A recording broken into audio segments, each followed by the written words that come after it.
Les parlementaires socialistes ont raté ce rendez-vous avec l'histoire. Et aujourd'hui, force est de constater que si on veut réellement faire vivre la démocratie, il n'y a qu'un candidat à l'élection présidentielle que nous pouvons soutenir. Ce candidat s'appelle Jean-Luc Mélenchon.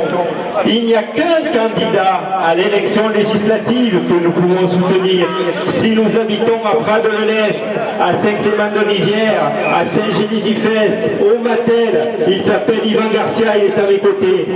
Si nous habitons à Jacou, à Montferrier, il s'appelle Robert Trinquier et il est aujourd'hui à Paris.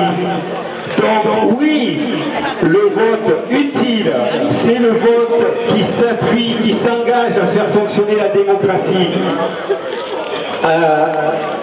Plus près de nous, on ne va pas détailler tous les exemples de dysfonctionnement de la démocratie, mais plus près de nous, pense-t-on que la démocratie fonctionne réellement bien?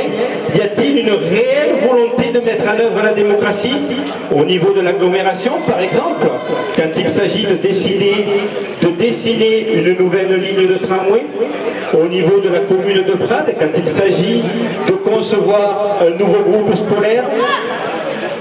Voilà, des questions ouvertes, des questions en débat, et je laisse maintenant la parole à mon ami Yvan Garcia, candidat du Front de Gauche dans la 4e circonscription. Merci Serge, merci à tout le monde, merci à tous ceux qui sont venus. Il faut coller le micro, on me dit. Merci à tous ceux qui sont venus pour trinquer avec le Front de Gauche. C'est pas un hasard si aujourd'hui on vous a invité à venir trinquer. Aujourd'hui, en ce moment, à la Bastille, il y a déjà plusieurs dizaines de milliers de personnes qui sont rassemblées avec le Front de Gauche, avec Jean-Luc Mélenchon, pour défiler et faire de ce rassemblement, de cette manifestation, une nouvelle prise de la Bastille. Et la date, elle n'est pas choisie par hasard. Aujourd'hui, il y a ça fait combien? C'était le jour où la Commune de Paris se mettait en place. C'est-à-dire que vous avez peut-être pu remarquer que le Front de Gauche, depuis le début, il dit place au peuple. Vous allez le retrouver sans doute, prenez le pouvoir, place au peuple. Place au peuple, c'est la phrase qu'avait écrit Jules Vallès quand, 3 mois avant la Commune de Paris, quand Paris était assiégé par les Prussiens, il avait dit il faut résister, il faut s'organiser, place au peuple, place à la Commune. C'est le slogan aujourd'hui du Front de Gauche. Alors aujourd'hui, c'est une journée thématique particulière. C'est la prise de la Bastille. À Prades-le-Lez, on va faire tomber le mur de la finance.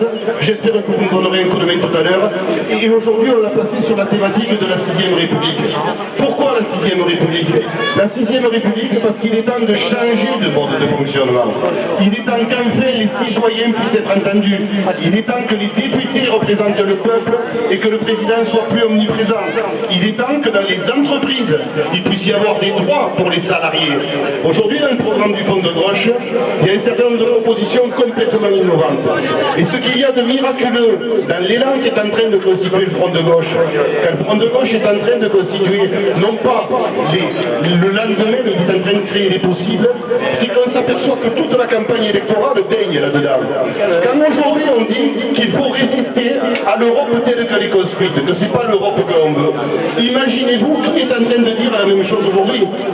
Celui qui depuis des années nous a servi à l'Europe, Nicolas Sarkozy, qui se dit prêt pour le traité de Schengen à ne pas respecter les instructions européennes. C'est possible, si nous le voulons et si nous le décidons ensemble, on peut refuser le mécanisme de stabilité.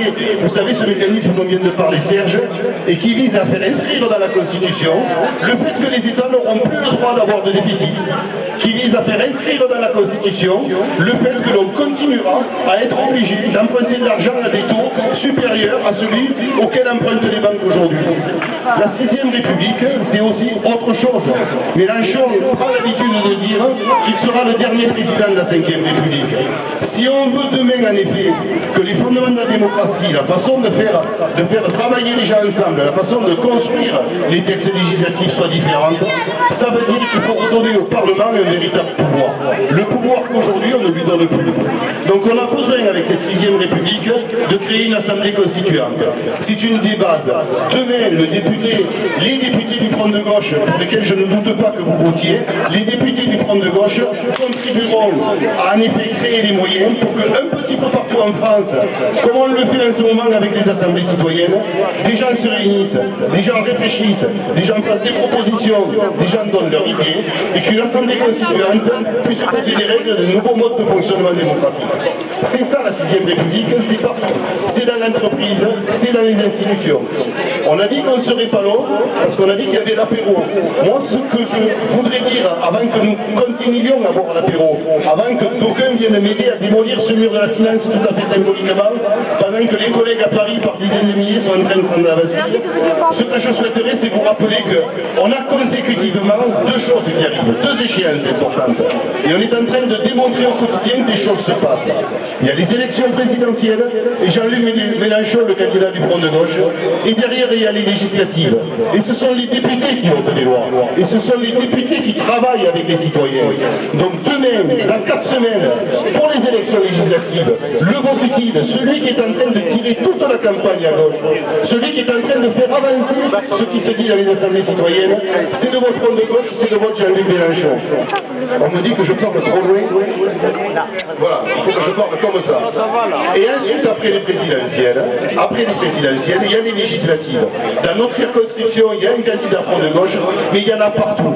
On a du travail à faire, on a amené du matériel, il est sur la table. On a des tracts, on a du matériel, on met en place des assemblées citoyennes. Il y en aura une avec un banquier républicain à Saint-Clément-de-Rivière, il y en aura une à Saint-Mathieu-de-Tréviers, il y en aura une à Saint-Gély-d'Épès, il y en aura une à Prades-de-Lez, il y en avait une hier dans la circonscription à Loupian, à Montbazin, à Archeliès, à Agnades. La semaine prochaine, on est à Saint-André-Tangoli. Aidez-nous, il faut que les citoyens, dès maintenant, pas le lendemain de l'élection, aidez-nous, prenez du matériel, participez à ces assemblées citoyennes qui rassemblent déjà des centaines et des centaines de personnes dans le département, des milliers au niveau de la nation. Voilà, je vous souhaite un bon apéritif. Vous avez des militants du Front de Gauche qui sont à votre disposition. On va abattre le mur de la finance et on va continuer cet apéritif. Alors, je ne sais pas, on ne l'a pas préparé. Comment on le fait tomber ce mur de la finance? Est-ce qu'il y a des gens qui ont des idées? Moi, je proposerais qu'il y ait plein de gens qui montent et qui nous aident à faire tomber les cartons. Allez. Voilà, il y en a un. Il y en a deux. Voilà, par contre, je savais que je ne serais pas. Il y en a des milliers. Et je vous propose qu'on fasse tomber le mur de la finance. Bien soupçonné, mademoiselle. On le fait tomber le mur de la finance. Allez, on fait tomber le mur de la finance. Et derrière, il y a un Front de Gauche. Merci beaucoup pour ce clin d'œil. Merci.